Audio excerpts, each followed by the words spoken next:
তো আমি একদিন প্রশ্ন করলাম, ভাই যে মারা যায় তার তো হার্ট বন্ধ হয় তারপরে মারা যায়, তো হার্ট অ্যাটাক করে মরা কি আর না অ্যাটাক করে মরা কি? উত্তর আর বেচারা দিতে পারে কথা বুঝতে পারেননি। মানে মৃত্যু কখন হয়? যখন আর ব্লাড সার্কুলেশন থাকে না আর ওই হার্টবিট পাওয়া যায় না, তখন বলে মৃত্যু হয়ে গেছে। তো যাই হোক, আল্লাহ তাআলা আমাদের হেদায়েত দেন, হেফাজত করুন, বলুন আল্লাহুম্মা আমিন। তো মূল কথা হলো,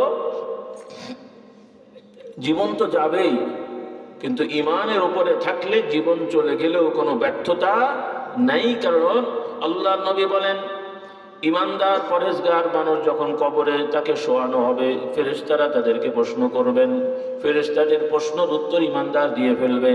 এরপরে ফেরেশতারা তাদের জন্য সুসংবাদ দিয়ে বলে যাবেন যে, হে আল্লাহর বান্দা, তুমি এখন এই কবরের মধ্যে নবদুল্লাহর নতুন জামাইয়ের মতন বিশ্রামে থাকো।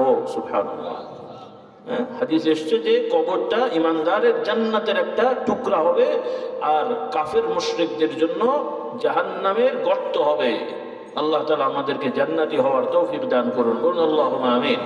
সেজন্যে আমার অনুরোধ, ভাই বোনেরা, অন্তত বেসিক এই জিনিসগুলো, আমাদের কিতাবগুলো আছে, দোয়ার পরে আপনারা এই গেটের কাছ থেকে নিতে পারবেন, ঈমান আকীদা শেখার জন্য, ইসলামী আকীদা শিক্ষা।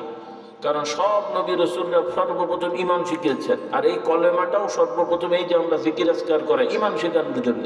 কিন্তু শয়তান এমন শয়তান যে আমাদেরকে ওই কলেমা পড়িয়ে এখন শিরক করাচ্ছে। কি পড়িয়ে? কারণ আপনাদের দেশের অনেক লোকের আছে, জিকিরের নামে হু হা করে বেশ কিছু দরবারে যায়, মানত নিয়ত করে গরু ছাগল নিয়ে ওই সমস্ত দরবারে যায় যে বাবার আশীর্বাদে সব হয়ে যায়। আছে না নাই? মুখে কিন্তু বলছে লা ইলাহা ইল্লাল্লাহ, আর গরু ছাগল নিয়ে দরবারে যাচ্ছে। তো পড়লো কি আর করলো কি? কথা বলে না। পড়লেন কি আর করলেন কি? মুখে বললেন লা ইলাহা ইল্লাল্লাহ, তো লা ইলাহা ইল্লাল্লাহ যদি সত্যি আমার অন্তরে থাকে, তো এই গরু ছাগল নিয়ে আমার মাজারে যাওয়ার দরকারটা কি হলো?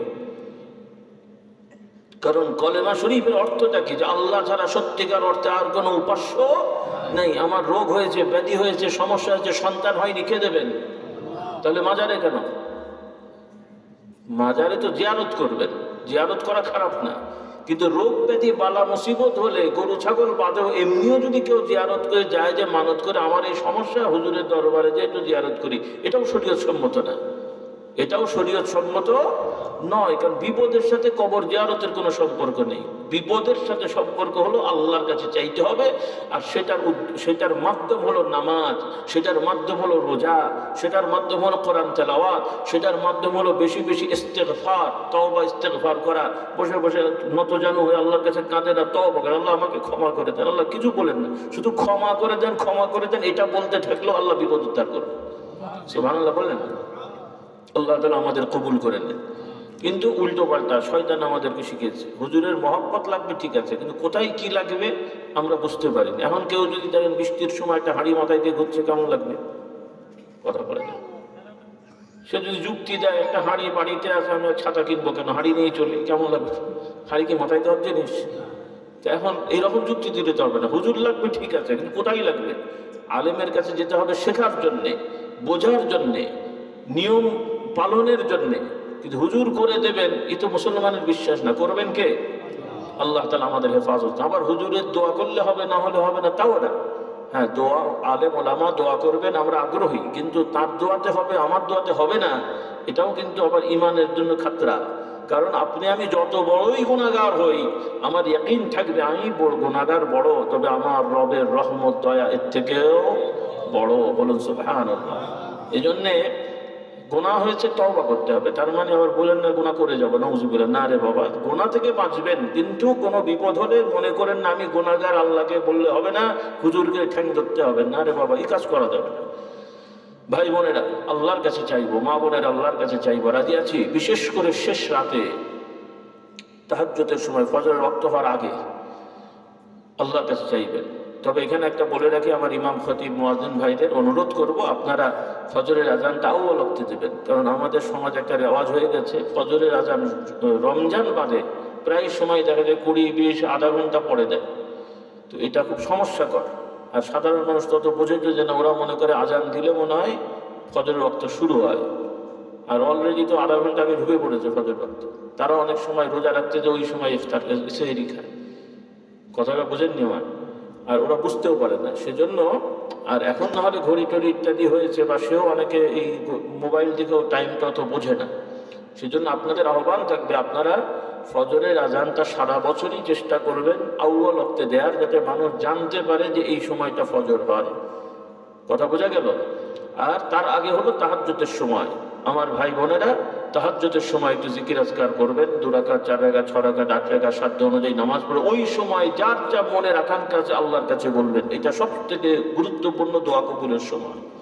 আল্লাহ তাআলা আমাদের তৌফিক দান করুন। আর বিশেষ করে আমার যুবকদের বলতে চাই, আজকে আমার যুবকেরা মাশাআল্লাহ এই কাজটা করেছেন। মাশাআল্লাহ, তোমরা সেবা করছো, প্রথমত নিজেদেরকে গড়ে তোলো। অন্তত তোমরা নিয়ত করে ফেলো, প্রতিজ্ঞা করো যেগুলো হারাম কাজ আমরা করব না। নিজেরা অত বড় হুজুর না হতে পারলেও, পাগড়ি জোব্বা পরে ঘুরতে না পারলেও অন্তত হারাম কাজ করব না। কি করব না?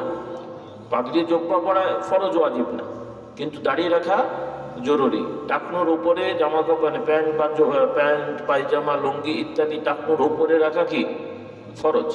টাকনোর উপরে প্যান্ট পায়জামা ইত্যাদি রাখা ফরজ পুরুষদের জন্য। টাকনোর নিচে যে প্যান্ট পায়জামা ইত্যাদি যাওয়া ইচ্ছা করে ঝুলিয়ে রাখা, এটা কবিরা গুনাহ। কি গুনাহ? কাজেই এই ধরনের বেসিক জিনিসগুলো আমার যুবকেরা ঠিক রাখবে। ফরজ নামাজ অন্তত যেন কাজা না হয়, ইচ্ছা করে জামাতের সহিত নামাজ পড়ো, কোরআন তেলাওয়াতটা শেখো, সত্যবাদী হও, কোনো মিথ্যাচার ধোঁকাবাজি করবো না। কৌশল করা দোষ না, কিন্তু মিথ্যা বলা দোষ। অনেকে কৌশলের নামে মিথ্যাচার করে, কৌশলের নামে ধোঁকা দেয়। অনেক দলের লোকেরাও কৌশলের নামে মানুষকে ধোঁকা দেয়, জনগণকে ধোঁকা দেয়, জাতিকে ধোঁকা দেয়। ধোঁকা আর কৌশল এক জিনিস না। ধোঁকা, কৌশল, প্রজ্ঞা তিনটা আলাদা। ধোঁকা দেওয়া হারাম, আর কৌশল বৈধ। প্রজ্ঞার সহিত মানুষের সাথে সিদ্ধান্ত দেওয়া এটা জরুরি। আল্লাহ নবী রসুলকে আল্লাহ তাআলা বলেছেন, আল্লাহ নবীকে, যে তোমরা হিকমতের সহিত মানুষকে দাওয়াত দাও। হিকমত মানে কৌশল না, হিকমত হলো প্রজ্ঞা, জ্ঞান, বিদ্যা, মানে কি বলে আপনার যথাযথ অবস্থানকে বুঝে সেই অনুযায়ী মানুষকে দাওয়াত দাও। এটাও দাওয়াতের একটা বড় কি বলে আপনার নিয়ম। আল্লাহ তাআলা আমাদের সবাইকে তৌফিক দান করুন। তো অনেক রাত হয়ে গেছে, আপনাদের কষ্ট হচ্ছে, বোঝার ক্ষমতাও কমে যাচ্ছে। বিক্ষিপ্ত আকারে যা বলেছি আর কথা বাড়িয়ে কষ্ট দেবো না। আমার যুবকদের প্রতি আহ্বান থাকবে, তোমরা খুব ভালো কাজ করছো, এই ভালো কাজ আরও অগ্রসর হওয়ার চেষ্টা করবে। আমি অলরেডি পরামর্শ দিয়েছি, এই যুবকেরা অত্র এলাকা কেন্দ্রিক শুরু করে আশপাশে প্রতি বছরই যারা ক্লাস 10-এ উঠছে অথবা ইন্টারমিডিয়েট এইচএসসিতে উঠছে বা পাশ করছে, এই ধরনের ছেলে মেয়েদের লিস্ট করে করে কিছু ফান্ড করে তাদেরকে কিছু দিনই বই পুস্তক তাদেরকে দেয়া, উপহার দেয়া। অন্তত যেন আমাদের যুবক প্রজন্মটা তাদের 20-25 বছর হওয়ার ভেতরেই, মানে আমাদের এখন থেকে যাদের বয়স 12, 13, 14, 16, এরাই যদি মোটামুটি আগামী 10-12 বছরের ভেতরে একটা বড় অংশ ভালো ঈমান আকীদাময় হয়ে যায়, তাহলে অটোমেটিকলি দেশের পরিবর্তন হবে না? হবে না বাবা? অটোমেটিক হবে। এখন গোড়া ঠিক না করে আগামী টানাটানি করলে হবে নাকি ভাই? গোড়াটাকে ঠিক করেন, আমার এই যুবকদেরকে ঠিক করেন, ফাউন্ডেশনটা ঠিক করেন, ঈমান আকীদা ঠিক করেন। না হলে শুধুমাত্র ফাঁকা মাঠে ওয়াজ মাহফিলে ফতোয়া দিই কাফের ও ফাসেক ও জাহান্নাম এগুলো বলে তুলে তো সুরা হবে না। আমাদের মূল জায়গায় যেতে হবে।